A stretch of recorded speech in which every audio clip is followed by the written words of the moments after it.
I'm Tom Browder, a member of the United States Air Force Academy class of 1965. Fellow classmate Bill Peavy and I started this website in 2010. One of our goals was to try to find or account for all of our classmates who entered the cadet wing with us in the fall of 1961. Our initial data came from the 1962 Polaris, and we've filled in some of the gaps since then. We found a lot of errors in the Polaris. As you all know, we didn't have a whole lot of computer-aided databases and such back in those days.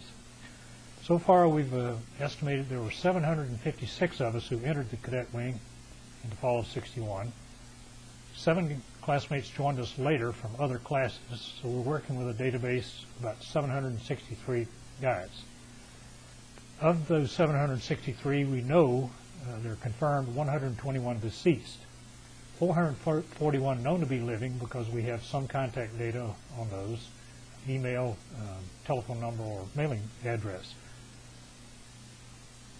That leaves 196 classmates who are lost. That is, we don't know if they're living or dead, and if they're living, we don't have any idea, any email or telephone number or contact.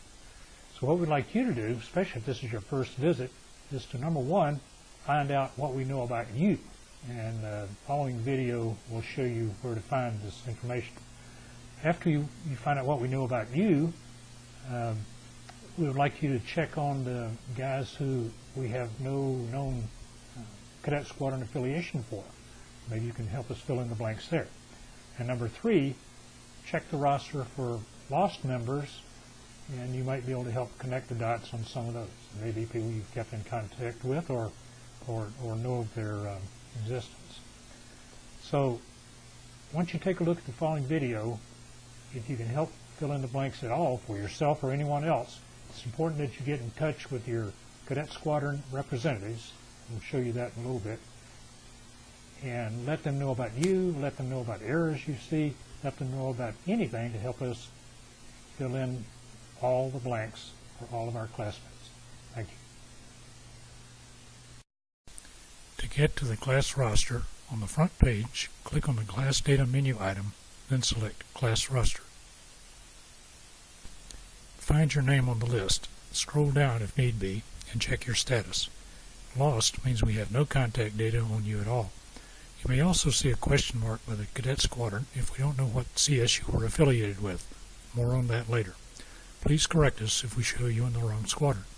You may also see multiple squadrons by some names, including yours. We usually select your primary CS as the one you were last in, but you can tell us if you want another as your primary.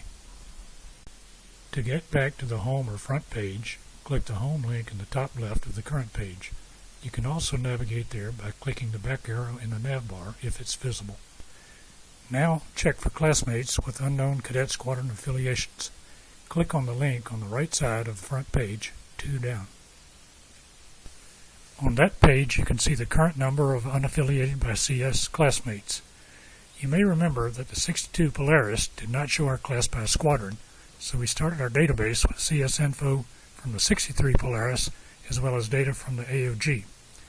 We have gradually reduced the number of unknowns as more and more classmates have looked at the page and sent us corrections, and we hope you can help reduce the number by associating one or more of those guys with your CS or another CS. Let's now check out who's in your squadron and check for any errors. From the front page, on the right-hand side, you'll see the group of links to classmates by squadron. Click on the squadron you want to check on.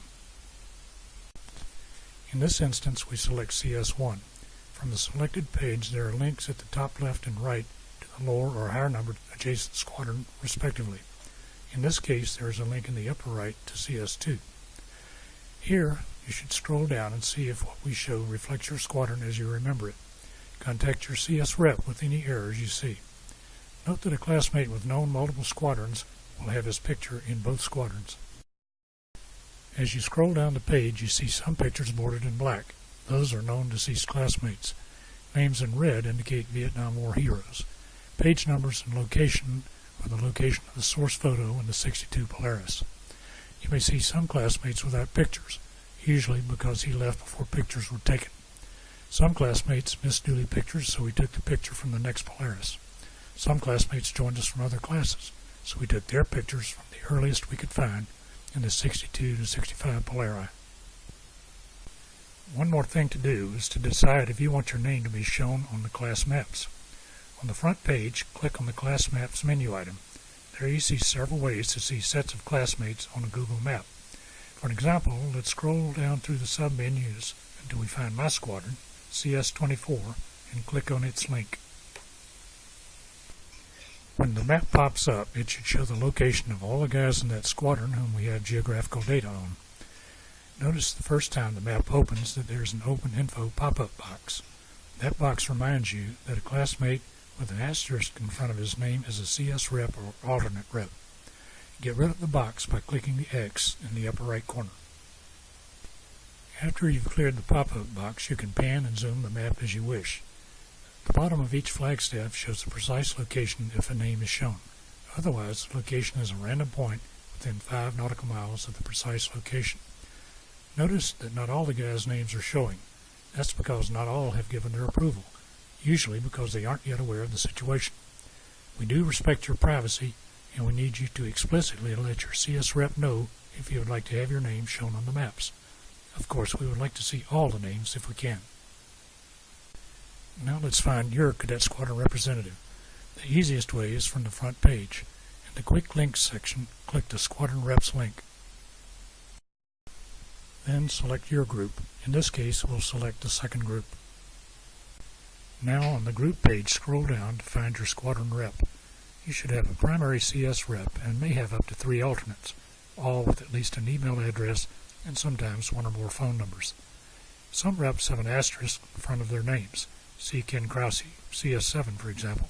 That means they have SSL certificates to enable you to access the class data private area. Well, that's all for this quick tour. Please come back when you can stay longer. There's lots to see. Call or email if you have any questions. Thanks.